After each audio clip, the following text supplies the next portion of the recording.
This is Pete Moore on Halo Talks NYC. I have the pleasure of bringing a longtime listener and one of the movers and shakers in our field of Halo, Mark Fisher. Mark Fisher Fitness, welcome to your first Halo Talks. Thank you so much. Very, very happy to be here. Awesome. So you're a unicorn guy. Why don't you start off giving us the true story of Mark Fisher Fitness in the accidental, unintended consequence venue light? The sordid tale. Yeah. Let's see, my background, I kind of got into the space as the, skinny guy that started working out in high school, hoping girls are going to talk to me. Went on to get a Bachelor of Fine Arts in the musical theater. And that definitely improved my odds to make out with girls, but also allowed me to have another incentive to start working out, to take my physique seriously. I spent my 20s pursuing a career as a professional actor in New York City. I did okay with that, but I really caught the fitness bug. And what started as this hobby, this respite from the uncertain world of show business, became this thing that I was really, really passionate about. I really, really got into. So throughout my 20s, I developed something of a niche following in the Broadway community. And then, right around time I turned 30 years old, I had just done a national commercial for Allstate. So I got a chunk of money. So for people not familiar, if you do national commercials, that's actually passive income, right? So I had this money come in, and I decided to myself, I'm like, all right, I think I'm a TV film actor now. So I tell my agents, I'm like, all right, I'm not going to do regional theater anymore. I'm going to stick in the city. And while I was here, I had these latent entrepreneur aspirations that I think were bubbling up at this time. And I was studying the nascent origins of the online fitness space. And I was following sort of the first wave. You couldn't really call them like influencers, but, this era in the late 2000s for people that are like, strength and conditioning nerds, you had the advent of a website called T Nation that introduced the works of like Mike Boyle and Charles Poliquin and Dan John, all these like legends of the field. And I wanted to make something that was reflective of the work of my mentors, but I wanted to make it for my friends, and my friends are Broadway people. So I've always been something of a, eccentric, I guess you could say, an irreverent guy. So we created this interesting brand that was largely derived from me speaking out of tongues and my business partner codifying it. So for people not familiar, Mark Fisher Fitness doesn't call our members clients. So we call them ninjas. And we don't use the term gym because a lot of our members are not gym people. They don't like gyms. So we call it the Enchanted Ninja Clubhouse of Glory and Dreams. And our mascot is the unicorn. And, the final thing I'll say before we open up to follow-up questions here is the tagline is ridiculous human serious fitness. So to be very clear, a lot of that can have the veneer of lightness, but my background's like pretty intensive, rigorous strength and conditioning. And what I really wanted to make was the meat and potatoes of best practices that would encapsulate what I believe to be the best way to take care of a body through training, nutrition, even behavior change psychology. I just wanted to deliver in a way that was a little bit more interesting for my pals. And it's been quite the wild run. It turned out there was definitely a market for people that wanted the fitness to be good, but maybe didn't feel comfortable in some of the traditional spaces and places that were available to them. So that's kind of how we got here. And as you kind of came up with these, Broadway-esque or almost like, movie script related, colloquialisms, let's say. Is that the right term? It might be. I think that's it. Yeah. Did that kind of like bring down some of the barriers to say like, look, this might be hard and this might take a lot of work, but like, we're going to have fun doing this together, and don't take yourself. And we don't take ourselves as seriously as you maybe, think we should. Yeah, I mean, that's exactly it, right? And I'll for the benefit of listeners that might be listening with a kid in the car, I'll spare you some of the specific metaphors we've used internally, but fair to say, some of them are pretty blue, right? We really kind of pushed the limits of maybe what was acceptable, but exactly for that rationale, right? And I think we got away with it because there was an aggressive nurturing, like an aggressive, almost wholesomeness to it. And the whole point was precisely that, right? Like you can't feel awkward and insecure about yourself if we're too busy like having fun and being silly and playing, right? And again, it's a little bit of an art because it has always been very important to be a coaching centric facility, right? Like we're like nerds, right? You're imposing loads on someone's body. Things like, biomechanics matter, joint position matters. But ultimately, if people are not coming in, if they're not compliant, if they don't like the experience, we're not getting what we want out of this. And we, I think, really benefit from day one having just like a very crystal clear avatar and a very specific kind of person that we thought would, want the good results, but, might benefit from a little bit of a comedic lubrication, shall we say. Comedic lubrication, I like that. So what are some of the early wins that you had related to how you positioned it, and you had your niche following already Yeah. in the industry that you're in. Yep. How did you expand that, and how did that? Is that something that's a playbook, or is that something that happens like? Is that like special sauce? Yeah, I think there's pieces of it that are playbook, but not quite to that like a Lollapalooza style, like wham bam, like holy crap, right? Because the thing about this is, right? So most of my work, I should mention briefly these days, is coaching and consulting on the business of gyms, right? And specifically, I work with personal trainers and strength coaches that open up gyms and are dismayed to understand they need to understand marketing, they need to understand workers' comp, they need to understand performance check-ins, et cetera, right? So one of the first things I will do with people, which is still a good move, there might be listeners that are relatively sophisticated but just haven't thought to do this, is part of the game of marketing is people have to know you before they're going to hire you. And in most situations, they need to kind of have some like and trust before they move forward, right? You usually don't go right direct to offer, though. Put that aside. You probably can with certain paid strategies these days. So the first move, I think, is to sort of develop what is your database of the people you already have a relationship with. And for the love of God, at least let them know that you've opened up a gym, that you have this opportunity. Fitness is interesting too, because virtually everybody, at least in theory, benefits from a fitness product. I'm not suggesting you're going to hard sell your grandma. I am suggesting that if you have a business that people in your life would benefit from potentially working with you and would get value from, you should probably at least let them know on some regular basis that exists. And at Mark Fisher Fitness, we did that. But the thing that is distinct is, number one, I had been a professional actor spending my 20s. I was a friendly guy, right, hanging out in the bars in Hell's Kitchen. And, I did a lot of shows, and I didn't do long running shows, but I went from show to show.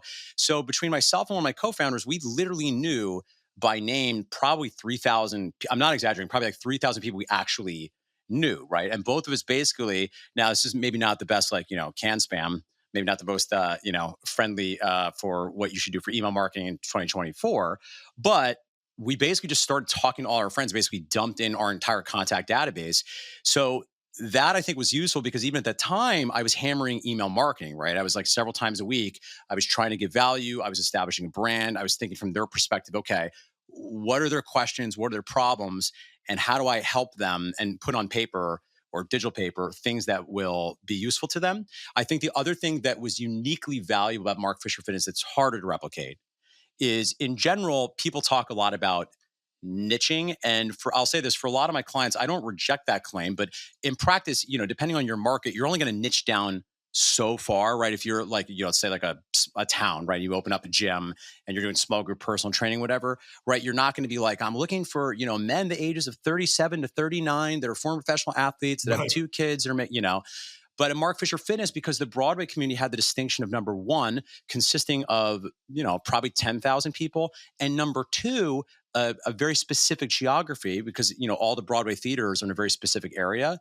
That was a useful strategy that's, I think, kind of hard to pull from. And I'll say, I think we leveraged the hell out of it, right? We utterly crushed it, but it's hard to imagine another specific situation where you have a community both that large, that insular, and then really anchored in a very specific geography. Did you morph into doing Broadway workouts for people that aspire to actually work on Broadway? Yeah, it's interesting. It's sort of evolved over the past few years, right? Because we still work with definitely people in the Broadway community. In the beginning, it was kind of all Broadway all the time, and it was a mix of people, I think, that were aspiring to become Broadway performers.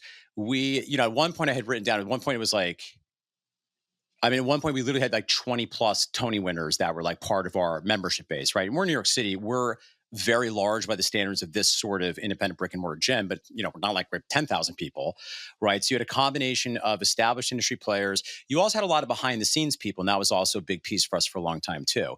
Now, over the past several years, I think that has evolved. I think we still work with members of the Broadway community, but I think it's zoomed out a little bit more broadly to, people in the Hell's Kitchen area that don't feel comfortable in gym spaces. As you might imagine, it leans pretty heavily queer identifying, particularly for the men. So again, we still work with a lot of Broadway people, but I would say it's opened up over the past several years to with love. We sometimes say the I love misfit toys, right? If you ate lunch alone in a bathroom stall in middle school, you'll likely understand what's going on here. Right, right. And then the follow-up question to that is, as you're helping more and more companies, from a consulting standpoint, how much of that is like creating a new playbook every time, or basically like, hey, look, and we've got a book that we wrote, like, Yeah. here's your playbook, Yeah. and then you can modify off of that. But there are certain things that we've learned Yes. that, like, there's no way to go to shortcut. Yeah. No, I Maybe think that's, talk about that. yeah, that's precisely right. And when I think about like how somebody gets better, and I might suggest this is probably principle for any field, but certainly in the world of, independent brick and mortar gym owners, right? So again, so for context, we're looking at, the relatively smaller businesses, right? We're looking anywhere from, let's say, 200K to maybe 2 million per unit. We're looking for 1 to 5 locations per owner, depending on who we're working with. And we've recently started working more with franchises, right? Because I'll also mention briefly, I don't know if you know this, Pete, I also am a franchisee, and I'm a co-owner of an Alloy personal training unit in New Jersey, which is an emerging small group personal training brand. Rick Mayo, Yep. yeah, yep. Yep. So as far as what we think is best for people, it's like you don't want to make it up totally, and you probably don't want to totally copy paste, right? So when we work with people, we do have a library of very specific playbooks broken down by business function, and a lot of the game is helping the owner think through. Okay, sequentially, what is the rate limiting factor? What is the constraint? Because you do have to make some decisions. You can't do everything all at once. And we find having as copy pastable, done for you playbooks as you can to be a valuable starting point. And then in practice, people are going to have to vary both, in some cases based on the market, in some cases based on the model, and in some cases based on the level of sophistication of the owner, right? I mean, we don't need to go fully down the weeds here, but as an example, right, depending on the owner's relative skill at something like sales, that may or may not lend itself to various different front end offers and sales funnels. When you take on a new client, and I've had this experience, so I want to see if it's similar to yours. I'll go in and somebody's kind of like at the end of their rope, or at the, Yeah. it's like they got a month of runway left. It's Yeah. like, hey, did you ever think about calling me like 3 months ago Yeah. or 4 months ago? Maybe when I had a little more time, Yeah. to turn this ship. So how do you take on every assignment? Obviously, you got a lot of Yeah. empathy. I'm sure you're a rescuer like I am, and you want to Yeah. help Yeah. everybody. But Yeah. You want, you how want to do you help kind of everybody, say right? like, hey, look, like someone will call me up, be like, hey, I need to sell my studio. Like, when? And they're like, I need to sell it by like December 1st. So I'm in default. I'm like, Right. we got a holiday. Like, I'm on the road right now. I'm hanging out Yeah. with my buddy for his birthday. You Yeah. know, Oh just turned man. 53. Ranger fan, Yeah. obviously. Yeah. Yeah. Yeah. Yeah. Right. Yeah. You got to run a It's show. right. Yeah, it's tough because Yeah. we want to help them all, but I mean the way we think about it, and again, we do have some leeway based on the individual, but in general, if you're looking for someone doing the ongoing coaching, if they want to hire us and work with us for a year on retainer, where in most situations we're going to be looking for at least a 15K revenue per month minimum, right? Minimum. If somebody is wants more help with just marketing and they want to engage us for a 12-week marketing sprint, that's going to be a little bit less of a commitment. And if you have 30 clients and your own space, then we think there's enough juice there that we can potentially help you. But like, here's the real talk, Pete, right? Here's the ugly talk. Here's what no one wants to say out loud, right? Yeah, let's do it, man. You might Go suck. turn the shit up. You might be bad. Do you know what I Right. mean? Like, so you might Right. have and to be very clear, if you're listening to this, and I'm triggering the hell out of you, although I don't know how many people with, 8 clients are listening to Halo, but maybe you are, maybe you're a real like killer up and comer. In practice, to my mind, if you've got, and again, that's a crude algorithm, but if you're 30 clients, like, okay, there's kind of the thing happening here. Further, if some of the plays are things like, if you don't want to do paid ads, right? Okay, well, what do we got? All right, well, let's talk to referrals. Well, if you only got 7 clients, that's a volume game. Okay, well, let's talk to former clients. Well, I don't have any former clients. Okay, okay, right. So, Right. Right. so Right. I like to see people get like a certain proof of concept. And again, I don't mean to say that that's like 100% guaranteed. Further, if I'm looking to help somebody, to your point, like I want to help you, but I got a lot of free stuff, right? I've killed myself. There's like free books, there's podcasts, there's YouTubes, and I'm very happy to send people some content. And if they're able to run with it, hopefully they can get at least to the starting gate, which for me is at least 30 clients. And then from there, hopefully we can work with you. Now, again, as we both well know, that doesn't speak to profit margin, that doesn't speak to coachability, that doesn't speak to all sorts of other things that are important. So, Yeah. I'm sure you're the same, right? You do your best to like suss it out, to set expectations in a very direct way, and then you figure it out together. And the longer I've been in the game, Yeah, I think when I say with great respect, I think sometimes like firing clients is like underrated. If you know this is just not the right fit, it's not in everybody's best Yeah, interest. And I think there's yeah. ways to do that that are professional and respectful in everyone's best interest. So before we get to the an overview of the announcement that you're going to make, that will be after the Yeah. podcast Yeah. launches related to your business. Give me like three situations where you went into a consulting assignment and you had an aha moment, and that aha moment resulted in what? Did it result in somebody adding workout recovery because they had extra space? Did they take out towel service and put in a service that optimized revenue? Did they completely overhaul all their personal trainers because they found out that these weren't the right fit? Or did you scrap like their marketing plan because they were going after the completely wrong demographic and forgot who they were? Something like Yeah. along those lines. Yeah. What are some examples? I mean, like, a lot of my work, is focused on the marketing piece. And certainly, we have plenty of like very specific testimonies as far as the results. I mean, thinking about things that are, maybe useful for listeners that I have learned by work with people. It's like, oh. And again, some people listening is going to be obvious, right? The first one is, particularly again, if you're an independent gym owner, you got to talk to strangers. That's just the game. You have to talk to strangers. And Right. one thing that, Sure. and this has been very important for us, particularly because my gym in New Jersey, a very different brand than Mark Fisher Fitness. It's a franchise model. It's not personally branded. Yeah, why We did you didn't know. do that? Why would you pay a franchise fee to Yeah, anybody? yeah. Let me circle back that in 1 second, Pete. But yeah, that's a No great question. I'm problem. always happy because people are often like, "What, you of all people, unicorn guy?"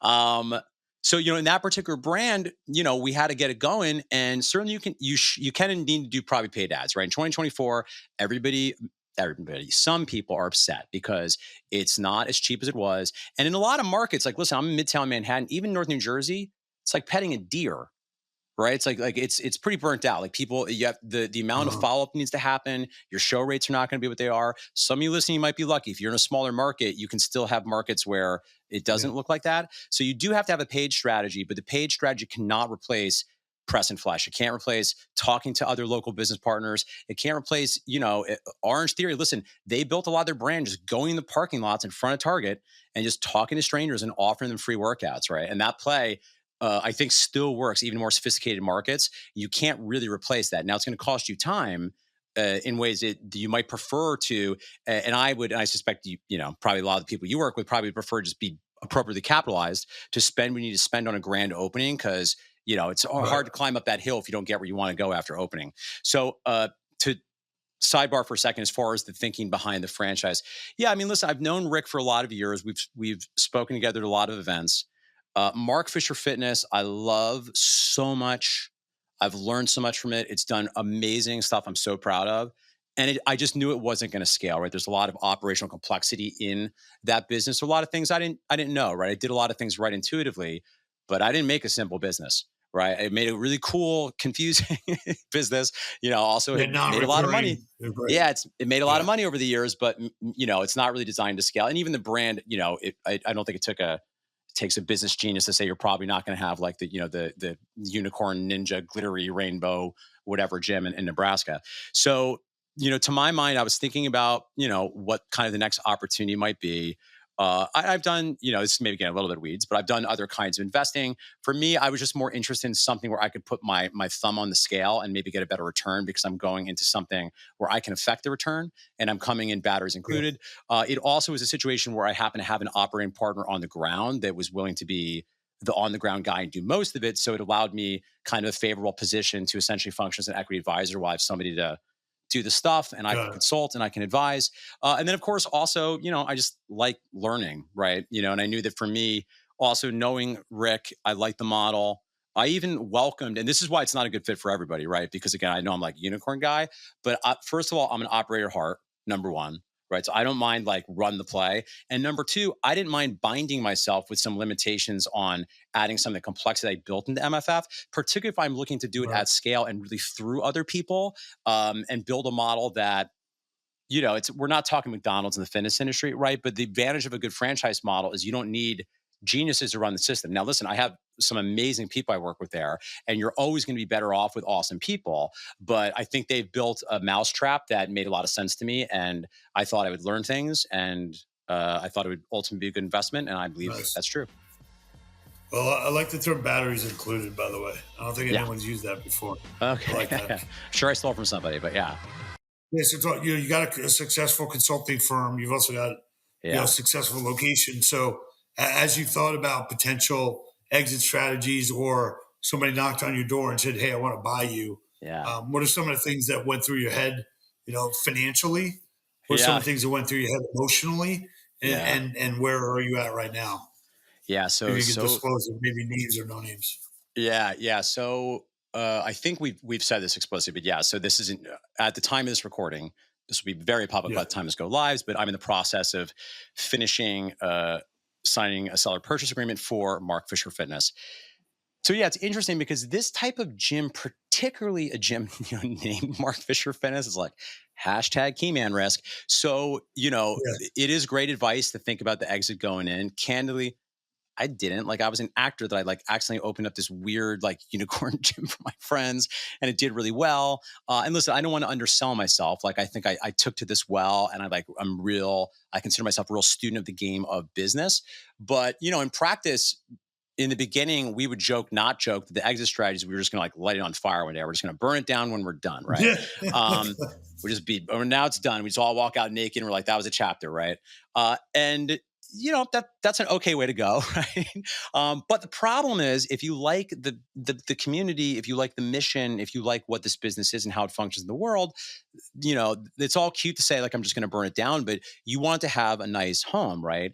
But of course, selling an independent gym is not without challenges, right? And it's an interesting moment in my corner of the industry, right? Because you're seeing the rise, the aging actually of these independent gym owners that kind of were the first generation like me to maybe have like a little bit more business awareness. We opened up our gyms, at least in the small group model. I don't mean to suggest that people weren't doing good stuff before my generation, but this sort of smaller coaching centric independent model. And some of them, had done pretty well over the years. And what you want from your life begins to change. Right. And I got to the place where like I think a little bit more like an investor. I don't mind getting my hands in the operation, but I like to think more about the models. And I love MFF, but the consulting business has been starting to really grow at a really nice clip. It's the work that I'm on fire about.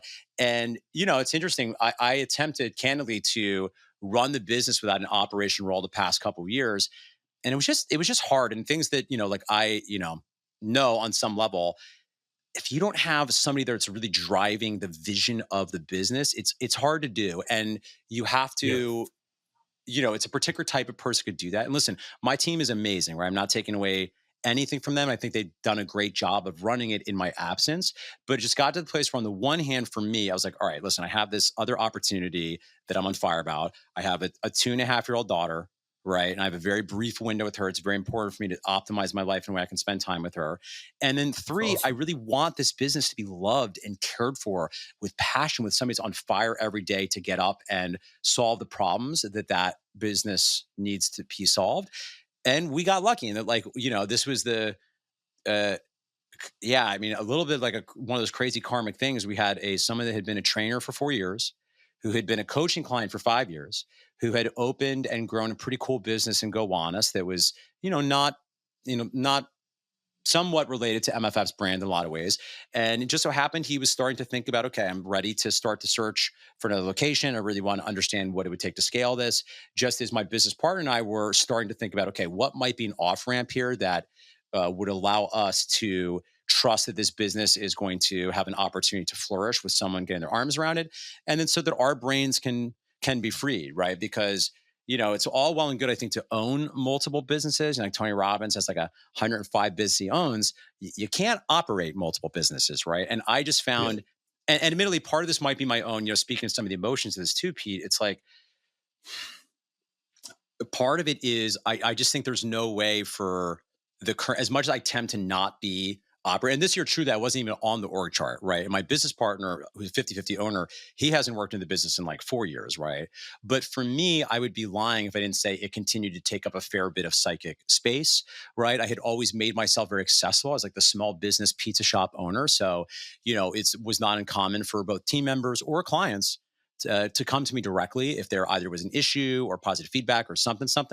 And I think from my brain space to free myself up, I think, for this next phase as an entrepreneur and what I foresee as my opportunities, I just decided it was time to make a clean break. We were able to find a deal that we felt was favorable for both sides, and I'm very excited for them, and will, do my best to support them and cheer them on, and while I get to pursue other things with space that's now created. Gotcha. Awesome. All right, man. We'll put a follow up here on the actual press release. Congratulations on the success there, and Thanks, man. I'm assuming once this deal goes through, you're still going to be part of the Halo sector and hustling away 100%. Yeah. I for mean, I'm some like a different lifer in this capacities. industry. Yeah. Like Awesome. I love fitness. I love this biz. I love yeah, I love all I do is think about like gyms all day long. I mean, it's like, Awesome. I love it so much, and I'm excited I get to do it as a career.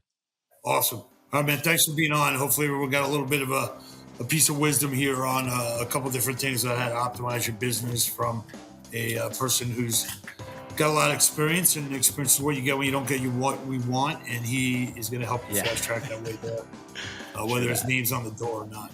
Awesome. Yeah, man. All right, man. Appreciate it, Pete. Thanks.